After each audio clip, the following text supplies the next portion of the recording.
지난 주일 아침에는 아침 햇살처럼 이런 제목으로 백성들에게 아침 햇살처럼 생명을 주고 또 철따라 내리는 단비처럼 영혼을 소생케 하는 다윗의 왕권에 대해서 우리가 생각하면서 우리 대한민국의 권력자들을 위해서 기도했고 또 하나님이 각자 우리에게 주신 리더십 그 권한을 가지고 가정에서나 우리의 일터에서나 우리 마을에서 아침 햇살처럼 단비처럼 그러한 섬기는 삶이 되기를 우리가 소원하는 이런 하나님의 말씀을 같이 나눴습니다. 여러분 기억하십니까? 아침 햇살처럼. 오늘은 하나님의 역전 이런 제목으로 말씀을 여러분과 함께 드리겠습니다.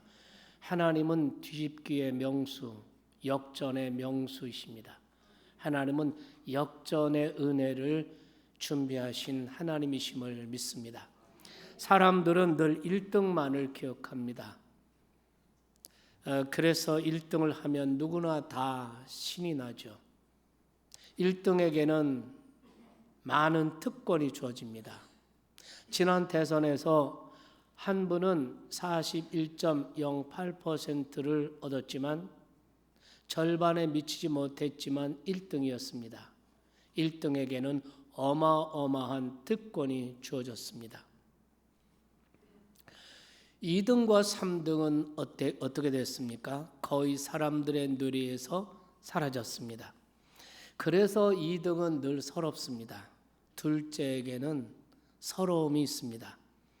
때로는 패배감에 휩싸여 있기도 하고 때로는 나는 중심인물이 아니라 주변인에 불과하다라는 이런 자조적인 생각을 하게 될 때가 많습니다.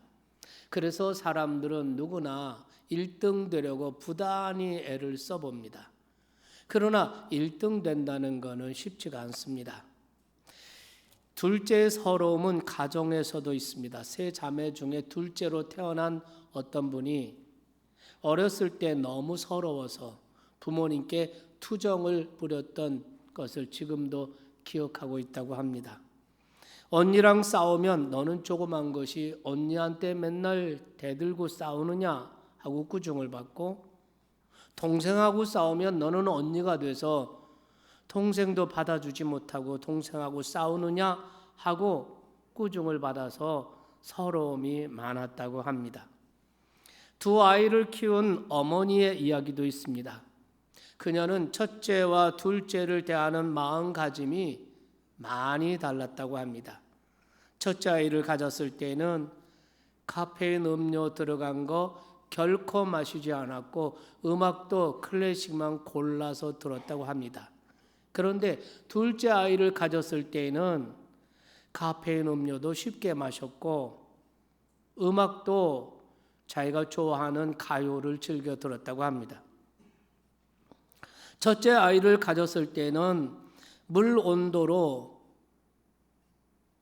그 정성껏 물 온도를 체온에 맞춰서 온도를 재어가면서 목욕물 만들어서 매일 아기 목욕을 시켰다고 합니다.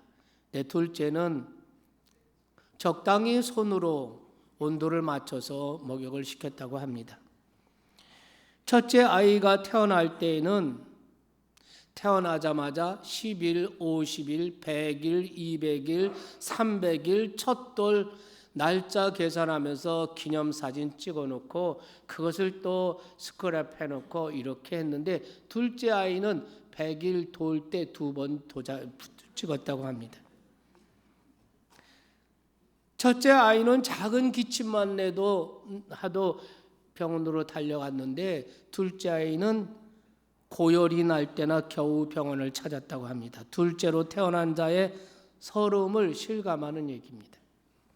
형과 동생 사이에는 늘 긴장이 있습니다. 형과 동생은 친구이자 영원한 경쟁자입니다. 때로는 마치 적과 같이 원수와 같이 대하는 대적자이기도 합니다. 이런 모습을 보면서 인간은 인생은 결국 투쟁이 아닌가 하는 생각을 하게 됩니다. 가까운 사람일수록 더 그렇습니다. 부부간에도 1년, 2년 아주 사이좋게 지나다가 그 다음부터는 주도권 다툼을 하게 됩니다. 부모와 자녀도 힘겨루기를 합니다. 형제지간은 말할 것도 없습니다. 성경은 형과 동생의 치열한 투쟁 이야기를 곳곳에서 등장시키고 있습니다. 가인은 자기와 자기 자신과 자신이 드리는 제물을 하나님이 받지 않으시는 것으로 인해서 아무 죄도 없는 동생 아벨을 시기합니다. 결국 아무도 없는 들판에서 돌로 동생을 쳐서 죽이는 첫 번째 살인자가 됐습니다. 아브라함의 서자 이스마엘은 어느 날 동생 이삭을 희롱하다가 집에서 쫓겨나는 수모를 당하게 됩니다.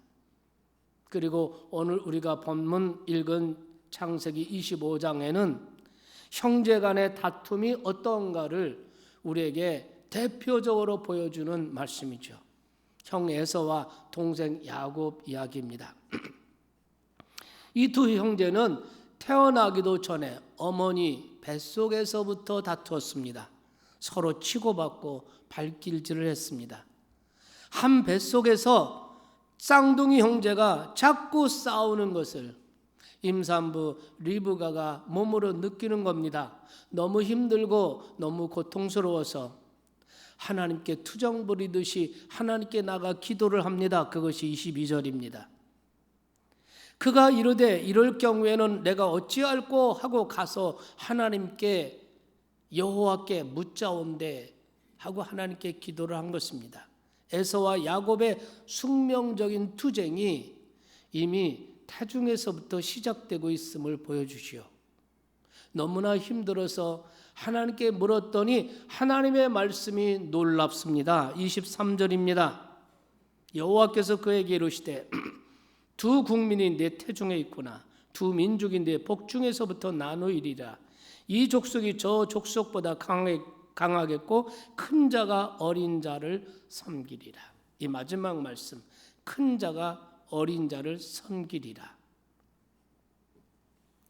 바울 사도는 이 사실을 가지고 로마서 9장 12절 13절에서 하나님의 예정과 선택에 대한 예정 교리로 설명을 하고 있는 것을 볼 수가 있습니다. 거기에 보면 이런 말씀이 있어요. 리브가에게 이르시되 큰 자가 어린 자를 섬기리라 하셨나니 기록된 바 내가 야곱은 사랑하고 에서는 미워하였다 함과 같으니라. 하나님께서 예정하신 야곱과 에서의 미래를 보여주고 있는 것입니다. 엄마의 뱃속에서부터 두 형제의 삶을, 그의 인생을 예정하셨다는 것입니다. 이 말씀은 우리를 기쁘게도 하고 당혹하게도 합니다. 왜냐하면 우리가 이 말씀을 가만히 읽고 있으면 그러면 내 인생이라는 것도 이미 예정된 것이 아닐까 이런 생각을 하게 되고 운명론 혹은 숙명론을 생각하게 되기 때문입니다. 그런데 여러분 정말 그럴까요? 기독교가 운명론일까요? 많은 사람들이 기독교에서 예정을 말하니까 기독교는 운명론을 지지할 것이다, 지지한다 이렇게 생각을 합니다. 하지만 결코 그렇지 않습니다. 세상을 팔자소관이다 이렇게 말하는 사람들이 있어요. 그런 생각을 가진 사람들이 있습니다. 세상의 모든 것은 운명이라고 여기면서 체념하면서 사는 사람들이 많습니다. 그러나 기독교 신앙은 이것에 반기를 듭니다. 기독교 신앙은 운명론이나 숙명론을 거부합니다. 오히려 신앙은 역동적인 삶을 살아가는 것입니다. 하나님께서는 인간을 고정된 틀 속에서 살아가도록 계획하신 분이 아니십니다. 하나님은 그것을 뛰어넘기를 바라십니다. 그래서 참된 신앙은 늘 도전합니다. 새로운 것을 향해 나갑니다. 낡은 것을 탈취합니다. 그래서 신앙은 사람들이 만들어낸 계급 사회를 거부하고 거절합니다. 하나님은 변함없고 고정된 사회를 싫어하십니다. 하나님은 약한 자를 높아지게 하시고 높은 자를 낮아지게 해서 약한 자를 감싸고 보호하게 하시는 것이 하나님의 뜻인 줄 믿으시기 바랍니다. 그래서 세례 요한은 이러한 하나님의 뜻을 이루려고 오신 예수님을 가리켜 말하면서 이렇게 말합니다. 높은 산은 낮아지고 깊은 골짜기는 두드워진다라고 말씀하신 것입니다.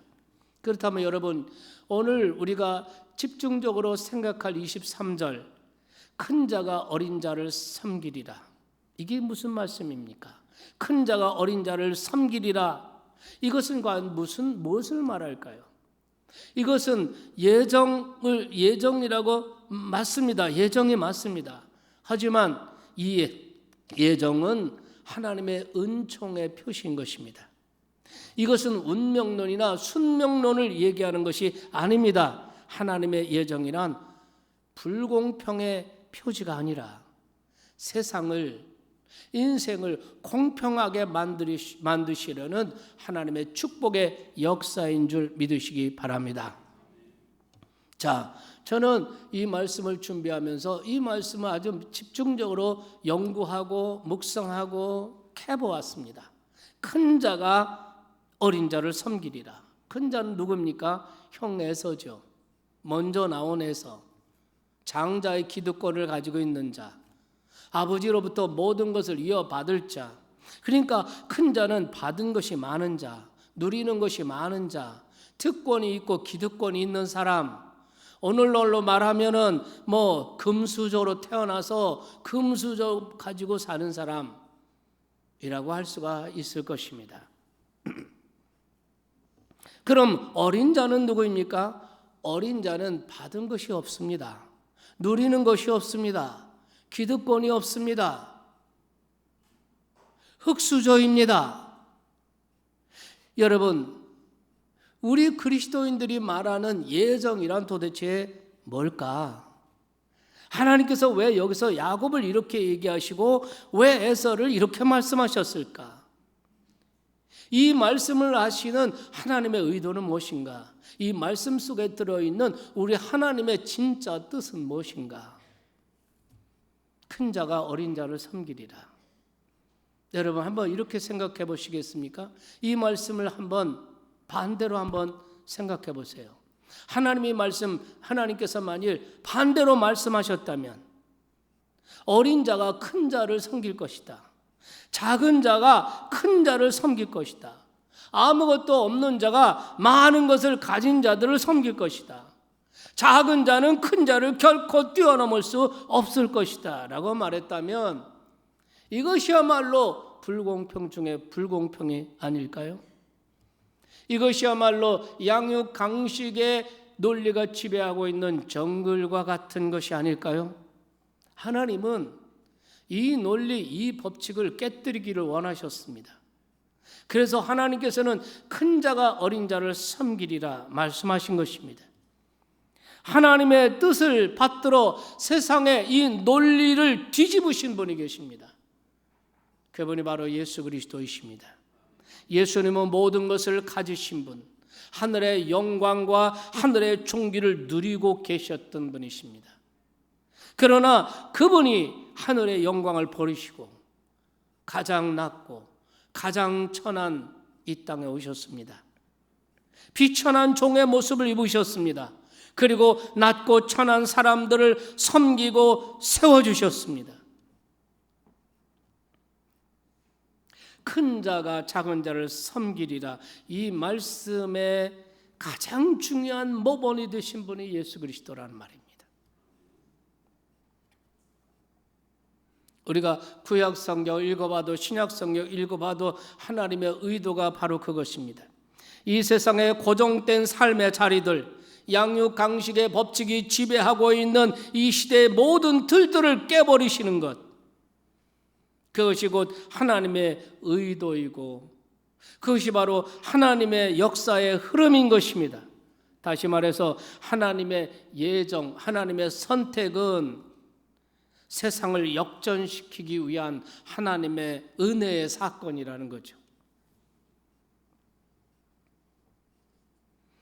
가진 자는 나사져서 가지지 못한 자를 섬기게 하시고, 가지지 못한 자는 원망하고 체념하고 포기하지 않고 도전하고 도전해서 아멘 뛰어넘게 하시는 하나님.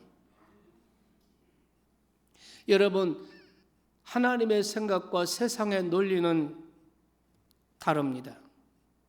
세상에는 역전이라는 게 잘 일어나지 않아요. 그래서 인생 역전의 사건이 일어나면 텔레비전 신문에서 대서특필을 합니다. 왜냐하면 잘 일어나지 않는 것이 일어난 것이죠.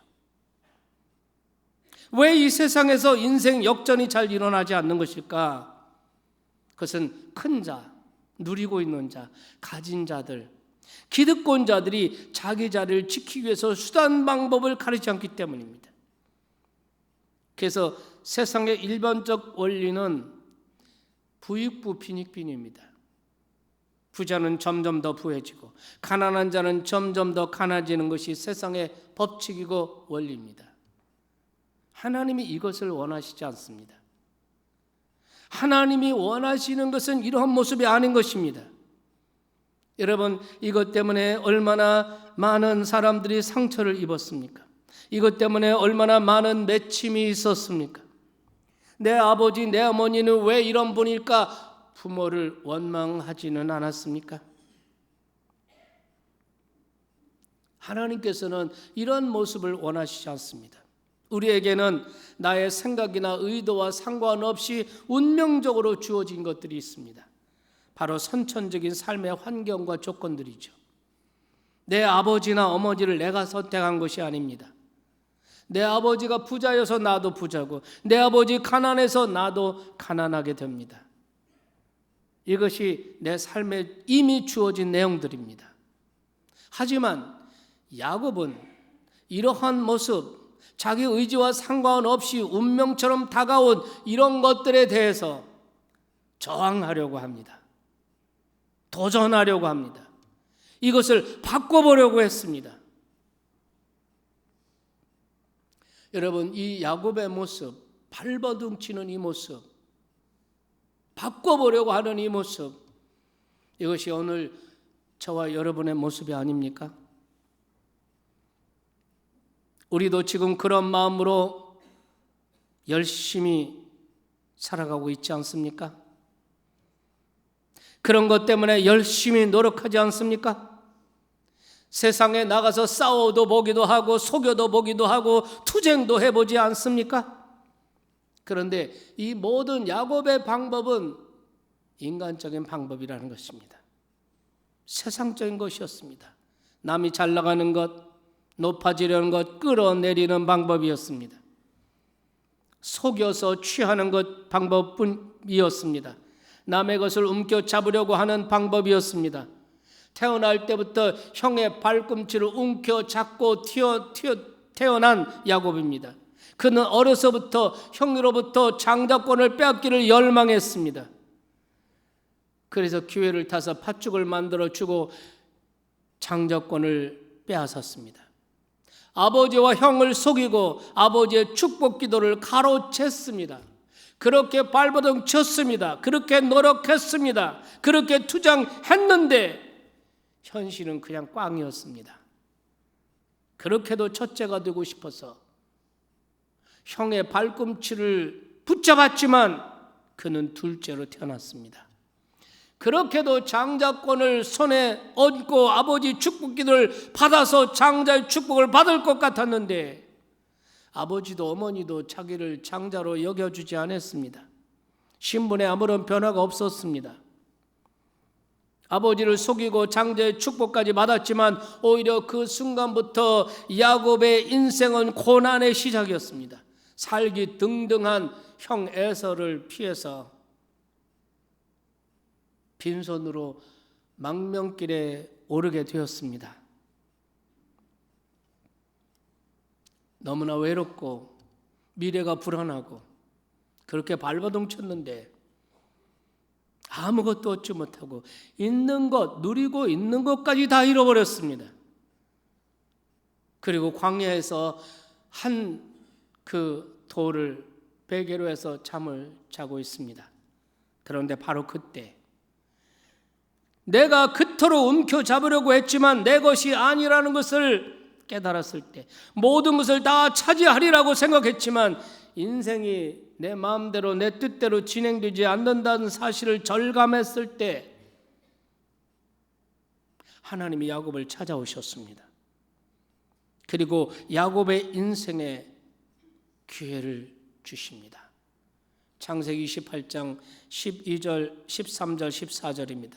하나님이 꿈에 그에게 나타나셔서 말씀하십니다. 나는 네 조부 아브라함의 하나님, 내 아비 이삭의 하나님이다. 너가 누운 땅 그것을 너와 내 자손에게 주리라. 내 자손들이 땅에 티끌과 같이 많아질 것이며 그리고 동서남북 편만하게 퍼져나갈 것이며 그리고 이 땅의 모든 민족이 너와 내 자손들 인하여 복을 받을 것이다. 무너진 현실에서 새로운 가능성을 열어주시겠다고 말씀하십니다. 막막한 광야에서 외톨이가 된 그에게 내 가정과 내 삶의 축복이 이루어질 것이라고 말씀하십니다.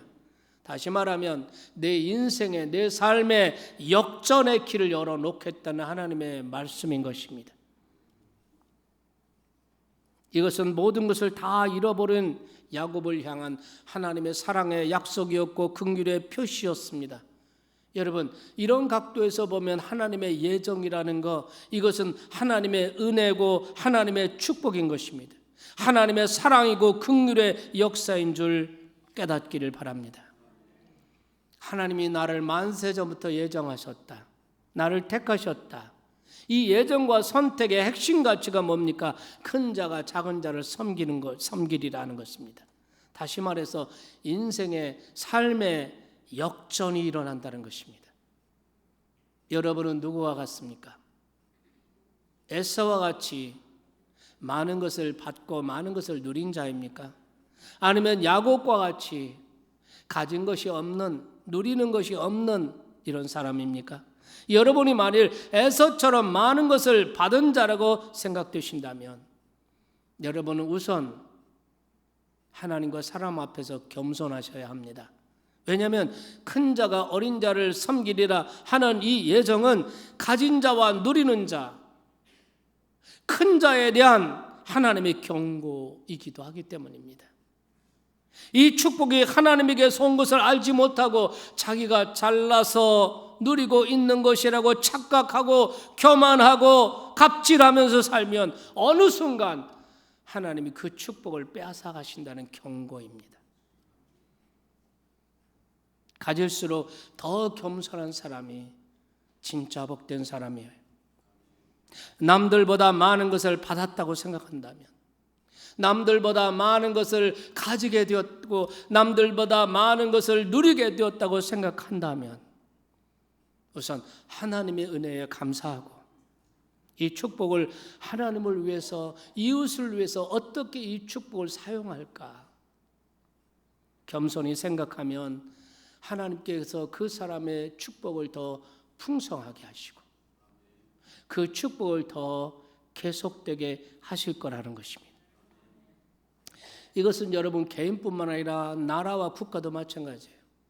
그래서 고린도전서 6장에 이런 말씀, 너는 하나님의 은혜를 헛되이 받지 말라. 하나님의 은혜를 헛되이 받아. 하나님의 은혜로 여기까지 온 대한민국, 하나님의 은혜로 해방을 받았고 하나님의 은혜로 대한민국 자유민주주의 국가로 건국이 되었고 하나님의 은혜로 신앙의 자유가 있는 나라가 되었고 적어도 이 한반도의 절반은 신앙의 자유를 누리지 않았습니까? 하나님의 은혜로 대한민국이 오늘까지 번영의 축복을 받았는데 이 대한민국 국민들이, 이 백성들이 하나님의 은혜를 헛되이 받지, 하나님의 은혜를 헛되이 받고 하나님의 은혜를 잊어버리고 하나님을 대적하고 하나님이 싫어하시고 하나님이 아니라고 하는 것을 계속한다고 한다면 하나님은 우리에게 주신 축복들을 한순간에 뺏어가실 수도 있다는 거예요. 큰 자가 어린 자를 섬기리라. 이 말씀은 가진 자, 누리고 있는 자들에 대한 기득권자들에 대한 하나님의 경고이기도 하다는 것이죠.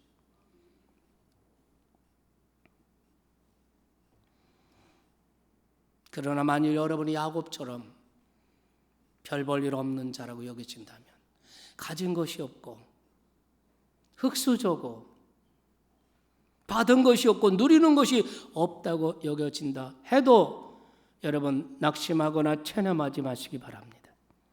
하나님께서는 그런 나에게 찾아오셔서 예수 그리스도를 통해서 별 볼 일 있는 하나님의 자녀로 삼아주셨습니다. 나 같은 죄인을 예수 그리스도의 십자가의 피로 깨끗하게 하시고 나를 더 이상 죄인이라 하시지 않고 의인으로 인정해 주셨습니다. 예수 그리스도를 통해서 우리에게 일어난 이 영적인 역전의 은혜를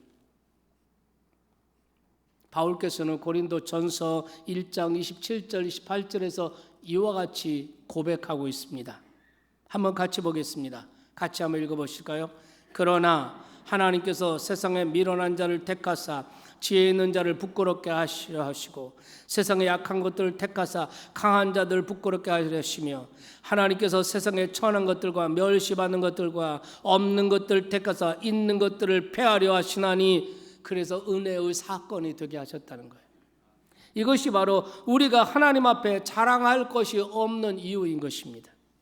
하나님이 미련하고 약하고 천하고 없는 나를 먼저 선택하셨기 때문에 그런 나를 사랑하셔서 하나님을 아버지라고 부를 수 있는 자녀의 특권을 주셨기 때문에 하나님의 예정, 하나님의 선택은 우리에게 은혜요, 축복이요, 선물인 줄 믿습니다.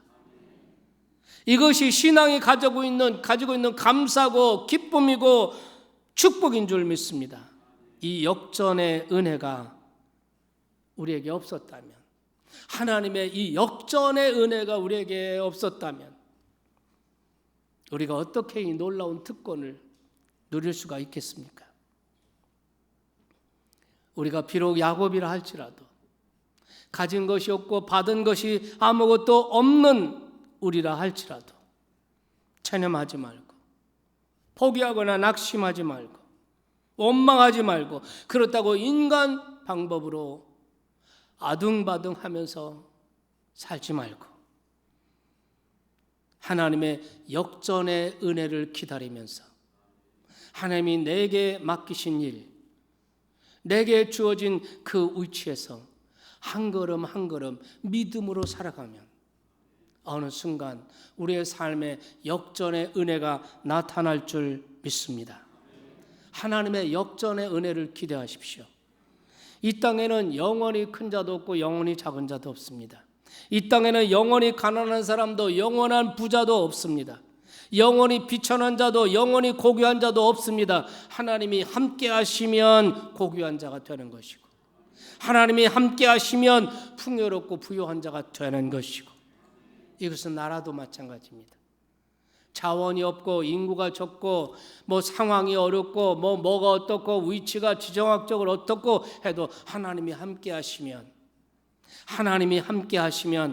고귀한 나라가 되는 것이고 거룩한 제사장 나라가 되는 것이고 하나님이 함께 하시면 강력하고 풍요로운 나라가 되는 줄 믿습니다. 이것이 바로 약하고 소외된 이 세상에서 사람들을 회복시키시기 위한 하나님의 은혜의 역사인 것입니다. 하나님의 역전. 하나님은 역전의 은혜를 준비해 놓으십니다.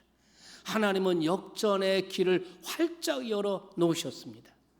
모든 것을 다 잃어버리고 좌절하고 불안하고 외롭고 이런 야곱에게 하나님께서 베델에서 나타나시죠. 그리고 사닥다리를 보여주시죠. 그리고 말씀하십니다. 내가 어디로 가든지 내가 너와 함께 할 것이다. 어디로 가든지 너와 함께 할 것이다. 너의 필요한 양식을 공급해 줄 것이다. 나는 너의 조부 아브라함의 하나님, 너의 아비 이삭의 하나님이다. 너와 내 자손을 통해서 많은 민족이 복을 받을 것이다. 믿습니까? 역전의 문을 확 열어놓으신 거죠. 야곱이 그렇게 인간적으로 발버둥 치고 형과 아버지를 속이고 별짓을 다 했지만 꽝이었습니다. 그러나 하나님께서는 이 야곱을 사랑하셔서 야곱을 예정하시고 야곱을 선택하셔서 그 앞에 역전의 길을 확 열어놓으신 것입니다. 너를 인하여서 모든 민족이 복을 받게 될 것이다. 할렐루야. 예수님이 오신 이유도 그것입니다. 이 놀라운 진리를 예수님은 이미 알고 계셔서 이런 말씀을 하시죠. 마태복음 19장 30절에 보면 그러나 먼저 된 자로서 나중된 자가 있고 나중된 자로서 먼저 될 자가 많으니라 했습니다. 사랑하신 여러분, 여러분이 약자입니까? 아무것도 받은 것이 없습니까? 늘 둘째라는 서러움 속에 고통을 받으셨습니까? 그렇다면 포기하지 말고 우리 인생에 열어놓으신 그 역전의 은혜를 바라보면서 믿습니까? 믿음으로 성실하게 충성되게 하루하루 한 걸음 한 걸음 나가는 여러분이 되기를 바랍니다. 좌로나 우로나 흔들리지 마세요. 세상이 아무리 바뀌고 세상의 가치관이 아무리 바뀌고 흔들리는 것 같아도 거기에 휩싸이지 마시고 하나님만 바라보고 한 걸음 한 걸음 여러분이 맡은 일에 맡은 곳에서 충성을 다하시기 바랍니다. 그러다 보면 어느 날 내 속에 있었던 서름과 열등감이 사라질 것입니다. 족쇄처럼 여기던 너는 둘째다, 너는 중심이 아니라 주변이다, 이러한 짓누르는 잘못된 생각으로부터 어느 순간 자유를 얻게 될 것입니다. 그 대신에 나는 하나님의 사랑받는 자녀다, 나는 하나님이 기뻐하시는 하나님의 아들이다, 하나님의 딸이다, 하나님이 나를 이렇게 소중하게 여겨주셨구나 하는 것을 깨닫게 될 때, 진심으로 그것을 깨닫게 될 때 여러분의 자존감은 살아날 것이며 이 세상에서 받았던 모든 차별과 슬픔과 탄식을 뛰어넘는 기쁨과 감사의 노래가 여러분의 영혼에서부터 터져나오게 될 줄 믿습니다.